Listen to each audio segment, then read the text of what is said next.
এই পৃথিবীর বুকে এমন এক ঘর আছে যার চারপাশে ঘুরলে পাপ ঝরে যায়, যার দিকে মুখ ফিরিয়ে নামাজ পড়লে আকাশের ফেরেশতারা সাক্ষী হয়।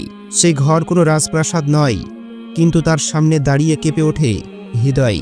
আজকে বিজ্ঞান যেখানে থমকে যায়, সেখানে কাবা শরীফ তার নীরব রহস্য বলে দেয়। কেন কোটি কোটি মানুষ এই একই দিকে ঘোরে? কেন ঘড়ির কাঁটার বিপরীতে তাওয়াফ করা হয়? এটা কি শুধু ইবাদত, নাকি এর পিছনে লুকিয়ে আছে গভীর রহস্য? আজকের ভিডিওটিতে জানব কাবা শরীফের তাওয়াফের অদৃশ্য রহস্য। কোরআন এবং হাদিসের আলোকে কাবা শরীফ হল পৃথিবীর প্রথম ইবাদতখানা। আল্লাহ তাআলা পবিত্র কোরআনে বলেন, নিশ্চয় প্রথম ঘর যা মানুষের জন্য স্থাপিত হয়েছে তা মক্কায় অবস্থিত। সূরা আল ইমরান। এই ঘরকে কেন্দ্র করেই তাওয়াফ নির্দেশ। তাওয়াফ কোনো মানুষের তৈরি নয়, এটি সরাসরি আল্লাহর আদেশ।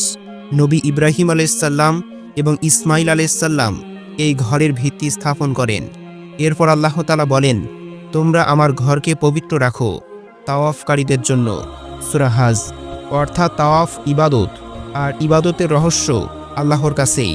প্রিয় দর্শক, আপনি কি জানেন কাবা শরীফের ঠিক উপরে আকাশে আছে বাইতুল মামুর, যেখানে প্রতিদিন ৭০,০০০ ফেরেশতা তাওয়াফ করে।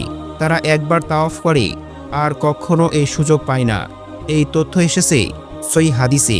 পৃথিবীতে কাবা আর আকাশে বাইতুল মামুর, দুই জগতের সংযোগস্থল। মানুষ তখন কাবার চারপাশে ঘোরে, সে যেন ফেরেশতাদের ইবাদতের সাথেই যুক্ত হয়। একই কেন্দ্র, একই দিক, একই আনুগত্য। এটাই তাওয়াফের আসমানি রহস্য। এখানেই বিজ্ঞান নীরব আর ঈমান কথা বলে। তাওয়াফ হয় ঘড়ির কাঁটার বিপরীতে। এটা কি কাকতালীয়? না, বরং গভীর তাৎপর্যপূর্ণ। মানব হৃদয় বাম পাশে অবস্থিত। তাওয়াফের সময় কাবা থাকে হৃদয়ের দিকে, অর্থাৎ হৃদয় সবসময় আল্লাহর দিকে। বিজ্ঞান বলে ইলেকট্রন নিউক্লিয়াসের চারপাশে ঘোরে একইভাবে, গ্রহগুলো সূর্যের চারপাশে ঘোরে একই নিয়মে। সব সৃষ্টি তার কেন্দ্রকে ঘিরে ঘোরে, আর মুসলমান ঘোরে আল্লাহর ঘরকে ঘিরে। এ যেন মহাবিশ্বের সাথে ইবাদতের একটি মিল। এ কারণে তাওয়াফ শুধু হাঁটা নয়, এটা সৃষ্টির ছন্দে মিলিয়ে যাওয়া। এটাই তাওয়াফের ভাব গম্ভীর রহস্য।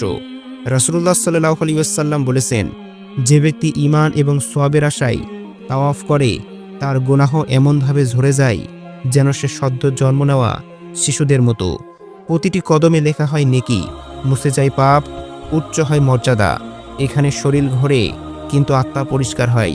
চোখ দেখে কাবা আর হৃদয়ে কাঁদে আল্লাহর ভয়ে। তাওয়াফ মানুষকে ভেঙে দেয় অহংকার থেকে। সবাই একই কাপড়ে, একই পথে, একই দুয়ায়। এটাই তাওয়াফের আত্মিক বিপ্লব। এখানে লুকিয়ে আছে আসল রহস্য।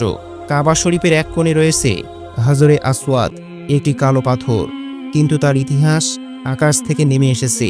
হাদিসে এসেছে এই পাথর জান্নাত থেকে এসেছে। প্রথমে এটি ছিল দুধের মতো সাদা, মানুষের পাপের কারণে এটি কালো হয়ে গিয়েছে।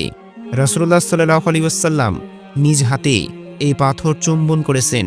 তিনি বলেছেন, কিয়ামতের দিন হাজরে আসওয়াদ চোখ এবং জিহ্বা পাবে। যারা ঈমানের সাথে স্পর্শ করেছে তাদের পক্ষে সাক্ষ্য দেবে। বিজ্ঞান আজও বলতে পারে না এই পাথরের শক্তির উৎস কোথায়। এটি পাথর নয়, এটি আল্লাহর নিদর্শন। অনেক বিজ্ঞানী কাবাকে নিয়ে গবেষণা করেছেন। পৃথিবীর ম্যাগনেটিক ফিল্ডের সাথে কাবার অবস্থানের মিল খুঁজে পেয়েছেন।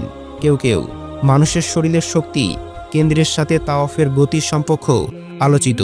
কিন্তু ইসলাম বলে তাওয়াফের আসল শক্তি ঈমানে। কারণ আল্লাহ তাআলা বলেন, তোমরা আল্লাহ তাআলাকে স্মরণ করো। তাওয়াফ মানে জিকির। লক্ষ লক্ষ মানুষ একসাথে একই ছন্দে আল্লাহকে ডাকে।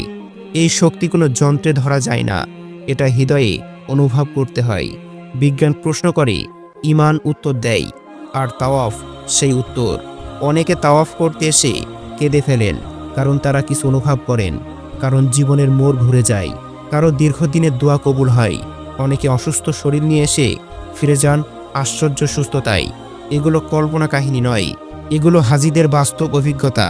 কারণ এই জায়গায় দোয়া কবুলের স্থান। রাসূলুল্লাহ সাল্লাল্লাহু আলাইহি ওয়াসাল্লাম এখানে দোয়া করতেন, সাহাবীরা কাঁদতেন, কারণ তারা জানতেন এখানে আল্লাহ তাআলা খুব কাছে। তাওয়াফের প্রতিটি চক্করে আল্লাহ তাআলা তার বান্দার দিকে তাকান। এটাই সে রহস্য যা চোখে দেখা যায় না। তাওয়াফ শেখায় জীবনের কেন্দ্র কে হওয়া উচিত। আমরা ঘুরি দুনিয়ার চারপাশে, কিন্তু তাওয়াফ শেখায় আল্লাহকে কেন্দ্র করতে। তাওয়াফ শেখায় বিনয়। রাজা ফকির একই কাপড়ে, কেউ বড় নয়, কেউ ছোট্ট নয়, সবাই আল্লাহর গোলাম। তাওয়াফ শেখায় ধৈর্য, ভিড়, কষ্ট এবং ঘাম সব কিছু সহ্য করেই ইবাদত করতে হবে। এটাই বাস্তব শিক্ষা। কাবা শরীফের তাওয়াফ কোনো সাধারণ কাজ নয়, এটি ঈমানের ঘূর্ণায়ন, এটি আত্মার পরিশুদ্ধ। যে এই রহস্য বুঝে তাওয়াফ করে তার জীবন তার আগের মতো থাকে না। প্রিয় দর্শক, যদি ভিডিও থেকে নতুন কিছু জেনে থাকেন তাহলে এখনই কমেন্টে লিখুন, আল্লাহ তাআলা আমাকে তাওয়াফের তৌফিক দিন। ভিডিওটি শেয়ার করুন যেন অন্যরাও এই রহস্য জানতে পারে। আর ঈমান জাগানো এই ভিডিও পেতে চ্যানেলটি এখনই সাবস্ক্রাইব করুন, কারণ আমরা আপনাকে নিয়ে যেতে চাই ইসলামের প্রশান্তির পথে।